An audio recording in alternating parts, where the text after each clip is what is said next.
This is Dr. Campbell with AcroPsych Education, and right now we're going to talk about CRAFT, which is Community Reinforcement and Family Training. This is specifically to work with people who are close to someone addicted to a substance, and we're going to talk about the 8 skills used in CRAFT that you can use to help get them into treatment. CRAFT is something that's specifically designed to be working with a therapist, and so I'm going to give education, general ideas and strategies that are utilized there, but it's very important that this is something to be done safely with a professional to learn these skills so that you're able to implement them specifically to you.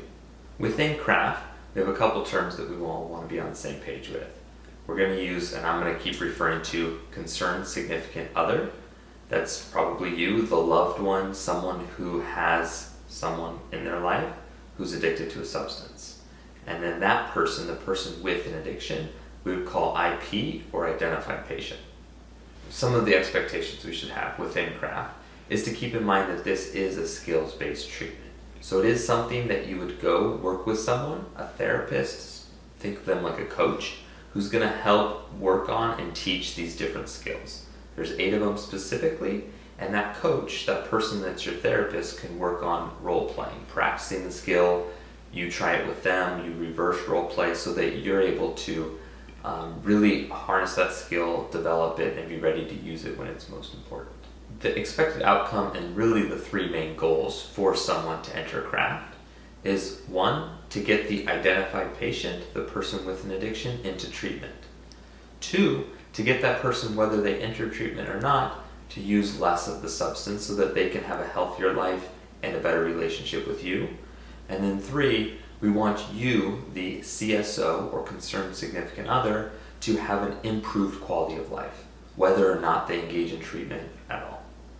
So when we talk about those 3 specific goals, it's important to note that the first of them, getting the IP, identified patient, into treatment, that CRAFT has been shown over and over in different studies that 70% of people that go through this program in 10 to 12 weeks, that they're able to get that identified patient into treatment even when they haven't been interested in the past.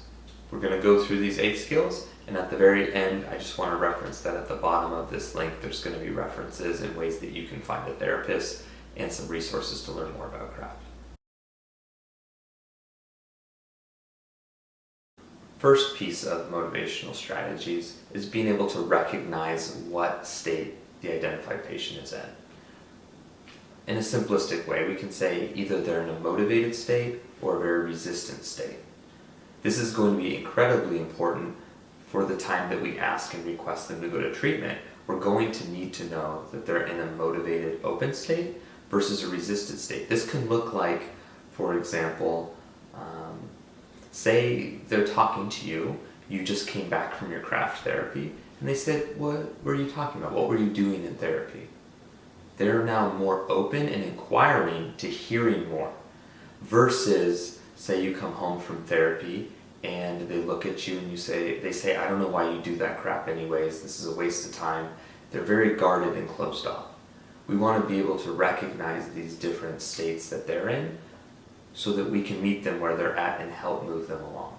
When we want to look more specifically at strategies we can utilize to move motivation along, a lot of these are communication skills and ways that we want to frame questions or make statements to someone. If we want to get an idea of what's a motivational strategy, what does that look like, I can do an example of, say I make a statement to you about drinking. Say that I'm a little bit hungover the next day. I've just been out drinking all night and I'm walking up to you and I'm saying like, I really feel like shit. We can ask a lot of different questions and we can respond in a different way. Something that would be not very motivating that might make them feel a little bit more closed off is, yeah, you should feel like shit. You drank all night last night and you're hungover and you deserve it. That's gonna have them retract and pull away. Versus, what is it that feels so awful? We're opening up for them to then move into a space of what is so awful? What are the consequences of what I'm doing? And as they start naming and talking about some of these negative consequences, that's going to help build a motivation to start moving in a different direction. When you go see a craft specialist, a therapist that's going to work with you, the CSO, they will be using motivational strategies for you. They're going to be implementing things that help keep you motivated to stay in treatment. And some of those would include using different types of instruments or questionnaires that qualify how much suffering or how much is going on right now so we can see progress, right? Because if we're able to see progress after a few weeks, we're able to see what is changing, what is improving, that's going to reinforce the process we're engaging in. So there are a lot of ways in which we're going to work with a CSO that might be different than how you would work with the IP indirectly, but there are tools that can help you see what you're doing, how it's beneficial, what the goals are, what the expectations are to keep it manageable and reinforcing. So it'll be something you will experience, as well as you will learn how to then implement and use those on an identified patient, your loved one that you want to get into treatment. Functional analysis is when we want to take a problematic behavior, like drinking too much, using a substance, and we're going to analyze. We're going to take a really in-depth look at what's going on behind that behavior and why is it continuing. Functional analysis is beneficial really for two main reasons. One, by doing a functional analysis, we're actually better able to understand what that person's going through. If a CSO is witnessing their loved one continually use over and over and over again, if we have no understanding, it feels like we have no control, no way of making sense of it, it feels erratic, it's scarier. If you're able to identify some of the really serious internal triggers, the experiences that they're having, and understand that really they're terrified, you're going to be able to communicate with them in a way that they're more receptive to. You're going to feel more empathetic to them because you can see what they're going through. The second thing that's really useful around craft and doing a functional analysis is that we get a clear idea of steps and stages that we can intervene in. So if we see the behavior, we see when they're drinking, and we see some of the rewards that they get from it, for example, camaraderie, if that's where they get their social friendship and fun environment, we may realize that one of the strategies we're going to need to implement is finding alternative sober camaraderie groups for them where they can get that kind of feeling, that kind of reward in a sober environment outside of the drinking. Functional analysis would look like sitting down with a therapist, someone who has some experience looking at behavioral analysis, grabbing a piece of paper, describe everything you see or think is happening when they go drink. So for example, if my partner is out drinking every Friday night, as soon as they get off work, from 5 p.m.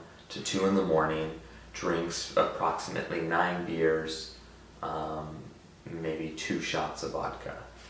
That's the behavior that I'm witnessing and observing.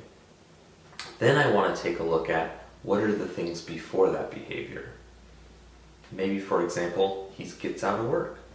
That's something I can visually see, an external trigger that may contribute to him drinking. Or he runs into a group of friends who are going out to the bar. Or he walks by a bar. There are things that we're witnessing that might contribute to him then drinking. Additionally, there are internal triggers. So while we can see the external triggers, we can see him run into his friends, walk past a bar, internal triggers would be things that he experiences. They may be he gets out of work Friday and he's really anxious to go home. Or he's really ashamed of whatever he did at work. Or he's really stressed out about his money problems. They're experiencing that he's having that end up contributing to him going and drinking. So after the behavior, we want to look at rewards and consequences. If that person's drinking all Friday night, we can look at what kind of things does he get out of drinking. It might be the camaraderie of being able to hang out with that group of friends. It feels great to be with a group of people. They're laughing, they're joking. He might feel the reward of forgetting about all his stress, his worries. He might feel the reward of just a distraction from whatever's going on at home. So these are understanding what's rewarding, what contributes to him doing, And then the last piece we would look at is kind of the opposite, that really the negative side of it are what kind of consequences are coming from the drinking. For example, if he continues to drink like this, doesn't do anything all weekend and feels really like he missed out on some of the things he likes. Maybe he misses work on Monday because he drinks all weekend, and so he's now in trouble at work. These are some of the negative problems that are coming up because of the drinking behavior. Doing a functional analysis is really something that a CSO is going to be doing with their craft therapist. While it is ideal for the identified patient to be doing this with the therapist, since they're not at that place right now, we can utilize the CSO who's there, who sees them in their regular habitat, in their regular life, and who has the best idea of what's going on. And so we can use that strength, make this functional analysis with them to help us as we're doing some of these craft interventions and to understand what's going on. Whenever someone is using a substance in an addictive process, it's very common that the immediate feedback that they get is actually a reward. There's something that they notice very quickly that is a very positive thing, whether that's relief from something, a negative experience, or the euphoria of taking the drug. There's usually something very positive at the beginning, and then later on is when a lot of the negative consequences start piling up. And the reason that that's so common and so important is it creates a cycle, because the immediate positive effects is what they're chasing, and the negative consequences that come later, the easiest way to escape those is to use again, to get those positive reinforcements and to keep in that cycle over and over again. Functional analysis really is giving an analysis to fully understand and see what's going on, and then we'll be intervening in different spots.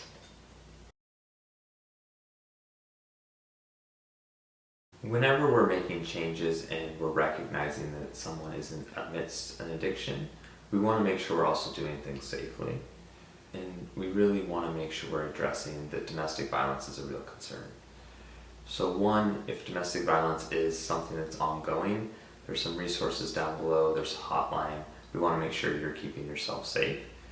And if you are going to undergo craft and stay in a relationship with someone like this, we want to make sure you use a craft trained specialist, because if we're making interventions, there are risks that could upset or further make things less safe. And we want you to be with someone who can work through that, navigate, and help keep you safe in whatever situation you're in. Similar to how we used a functional analysis around the substance use, if you're working with a craft therapist, they're also going to be doing a functional analysis of any sort of dangerous behavior, so that they can make sure to understand that and be similarly intervening to help keep you safe. We do recognize that substance use does alter a person's behavior, and that with the intoxication, with withdrawal, it can be an aggravating thing that can lead to very unsafe moments. And so we want to make sure we're addressing any sort of potential for domestic violence. Just to be clear, domestic violence and substance use is a real thing and a real concern. And our priority is to keep you and your loved ones safe. So please, if there's any violence, risk of violence, work with a trained specialist who can make sure that they're taking the necessary precautions. Communication training involves a lot of work around the way in which we're going to communicate. How can we communicate more positively with people so that they're going to hear what we're saying in a more open, responsive way? Communication skills are beneficial for the three main goals we talk about with craft. One, they're going to help us get the patient into treatment, because it's going to help when we go to suggest and offer treatment, we're going to have established an effective way to make that request. Two, it's going to help them decrease drinking, because we're going to learn ways that talk to them that maybe don't exacerbate stress.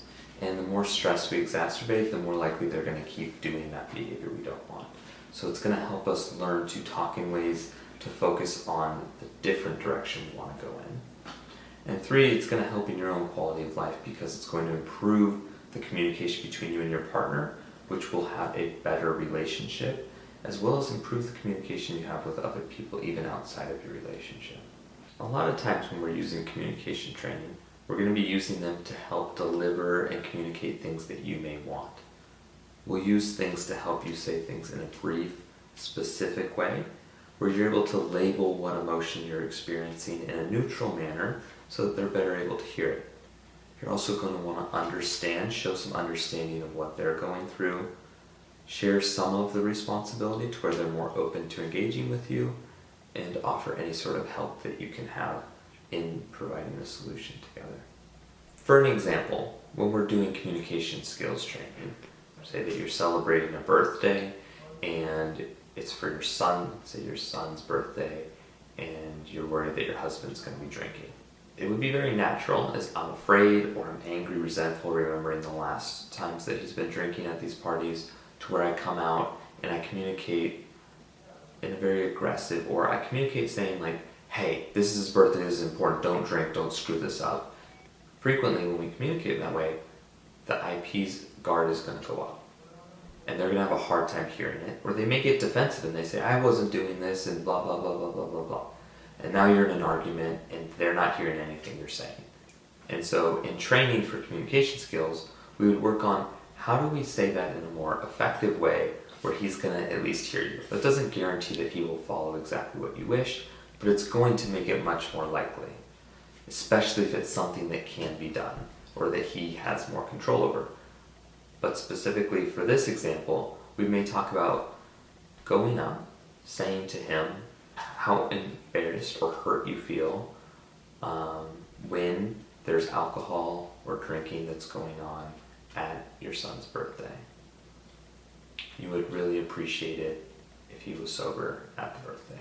It's brief, it's concise, you're talking about your own emotional, you're labeling things in a neutral way to try to lower the tension and try to make it opening for him to hear what it is that you're feeling and see a path forward to gratifying what it is you want. As we make interventions, as we ask them to go to treatment, as we try to start implementing some different rewards or consequences, if we're able to understand what they're going through, if we're able to empathize with them, if we're able to show that we genuinely care and we're looking for solutions to be supportive, they're going to be much more open to hearing what we have to say.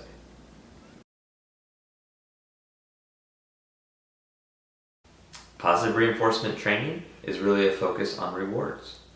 Rewards are things that we're going to be identifying that the IP, the identified patient, experiences as pleasurable and positive. It's important in craft because things that are rewarding we're more likely to do again and again and again and more of. So we really need to understand what they experience as rewarding now, because those are most likely promoting ongoing problematic behavior of ongoing drinking, ongoing use. So we understand what kind of rewards are continuing that behavior. And we also want to understand what kind of rewards they may like, what kind of things they're going to think are positive, pleasurable, that we can use to promote and place behind other activities that are more safe, more healthy, and beneficial to overall our relationship and our three goals. When we're able to utilize rewards, we're able to really increase their likelihood of cutting back from alcohol because we're promoting sober activities, which is going to mean they're doing more things sober, drinking less, or using less substance. As they cut back from their substance, it's more likely that we're able to get them into treatment. And thirdly, as they're cutting back from drinking or substance use, it's more likely that it's going to help your relationship because there's more time sober. You're going to be able to do things more with them that you enjoy, and more of your life will come back. For an example, we could use a positive reinforcement. Say your significant other really loves watching a movie with you, cuddled up on the couch, in the evening, watching a movie together, where you can feel intimate, you're watching something they're interested in, and so that's something that they really enjoy and feels pleasurable. What we can do is we can use that as a reward whenever they're sober. So if they come home from work, they're not drinking, you offer to watch a movie that they pick, that they like, and you're very connected with them. So they feel that reward for being sober. When we're picking a reward, we want to make sure that we're first looking at it from the perspective of the identified patient. It's something that they find positive, reinforcing, and pleasurable, not necessarily something we do. So if I love soccer, I want to make sure I don't just automatically pick soccer. I have to think, is it something that they love? And when I think about it and they're like, no, they actually love watching Broadway shows, I should think of a reward that's more in line with their values. The second piece of it is it has to be something that we feel comfortable doing. It's inexpensive or free. We don't want something that we have to feel like we have to spend a lot of money on, and it has to be something we can do immediately. So for example, if we're seeing that they're sober, we have to do it right then and there. We don't want to wait for 2 days a week, 8 hours, because the closer it is to what they're doing, the more reinforcing it is. So if I can offer them, say, a warm meal when she comes home sober, cook a nice warm meal for her, that's right when she gets home, that's reinforcing as soon as she's home. The framework with which we're going to use reinforcement can be 2 different ways, and that's something that's important to work with your therapist to specify. There are times where we really want to set up a contingency, where we want to be very upfront that this is what we're doing. Whenever they follow this kind of behavior, they will get this reward. That's very common, especially with kids. A lot of times you want them to clearly see, if you get these grades, if you have this behavior, you get this, so that they're connecting it. There are some times when we're initially changing where they may not be as ready to hear some of this, where we might want to just start doing some of these behaviors, where we don't necessarily want to communicate everything that we're doing in that moment. Whenever we're trying to do something new, we need some level of reward to keep us going. And so as we're trying to increase the amount of time that they're sober, we really want to be rewarding that kind of behavior, because that's going to lead to them being sober more and more often.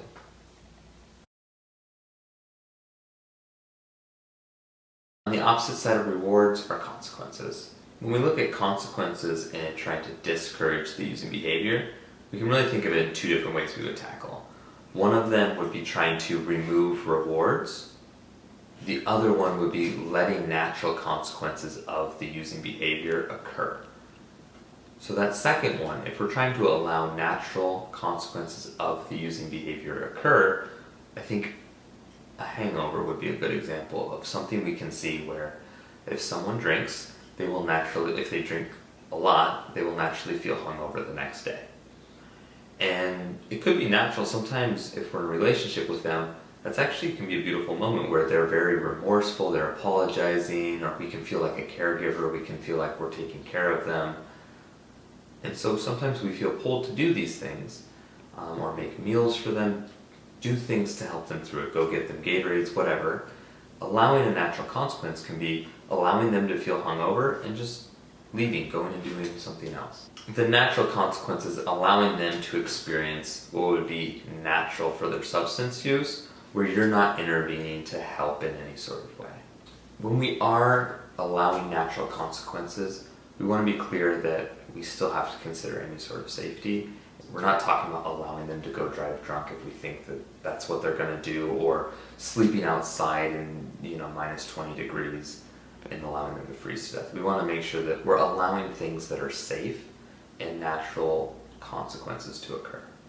It's important not to be trying to tackle this on your own, because it can be really challenging and a lot of gray area trying to figure out when to allow something to happen, when is a safe natural consequence, when is something I want to change the reward.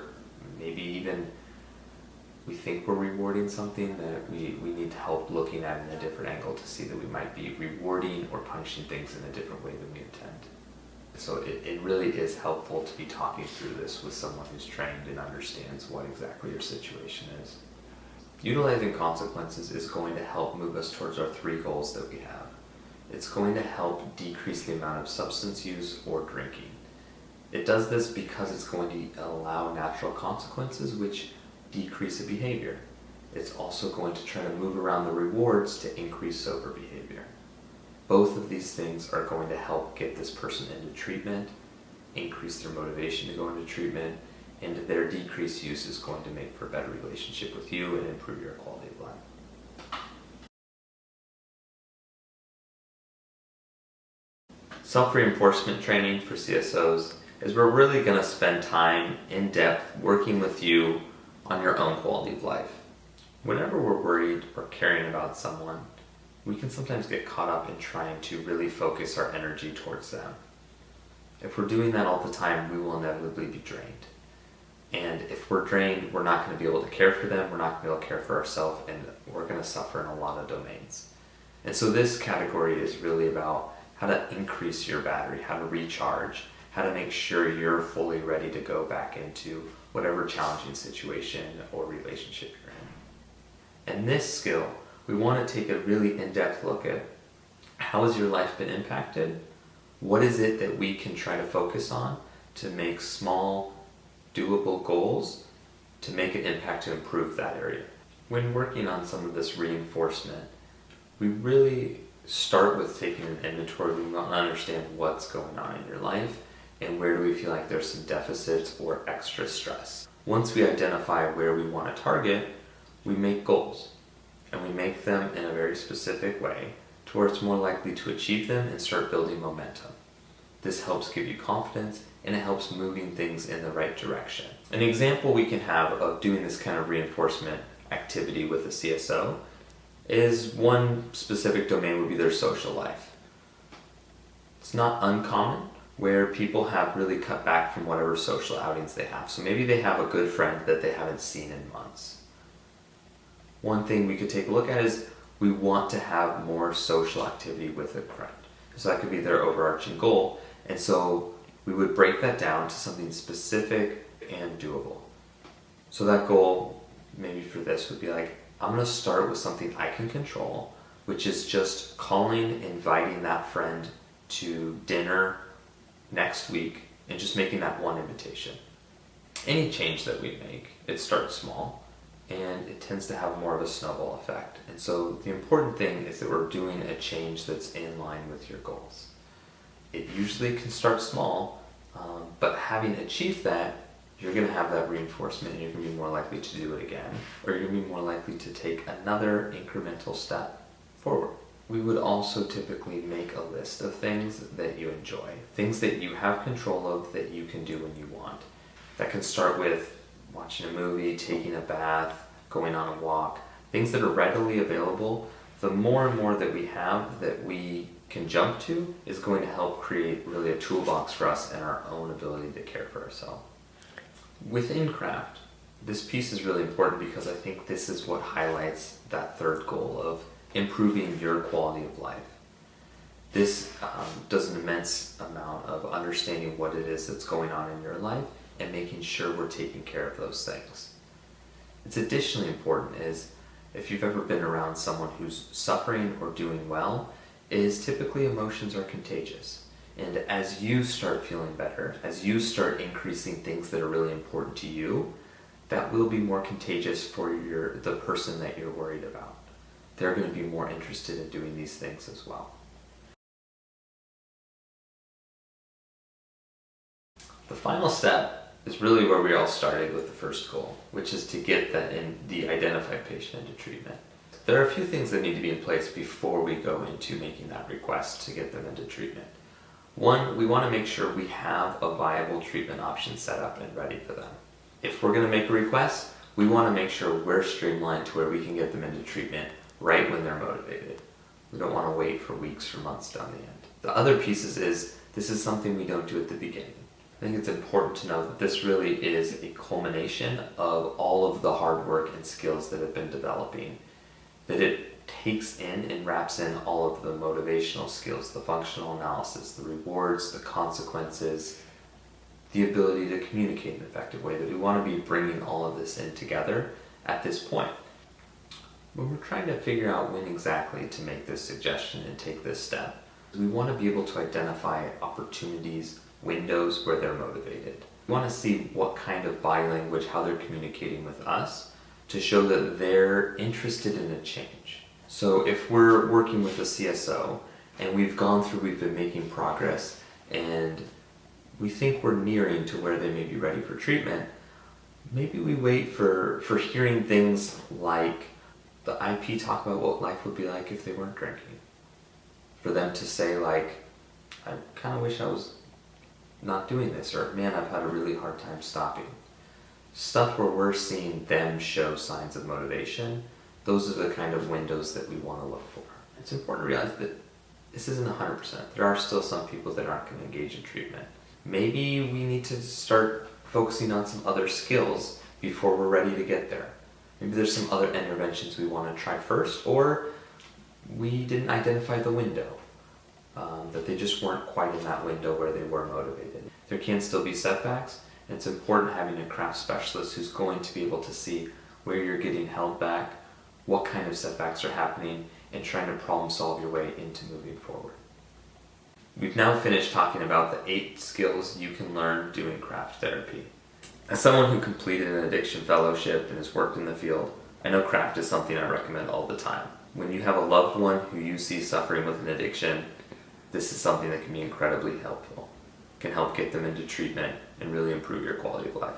We'll attach down below resources for you to help find craft specialists, books about craft, and also some domestic violence resources.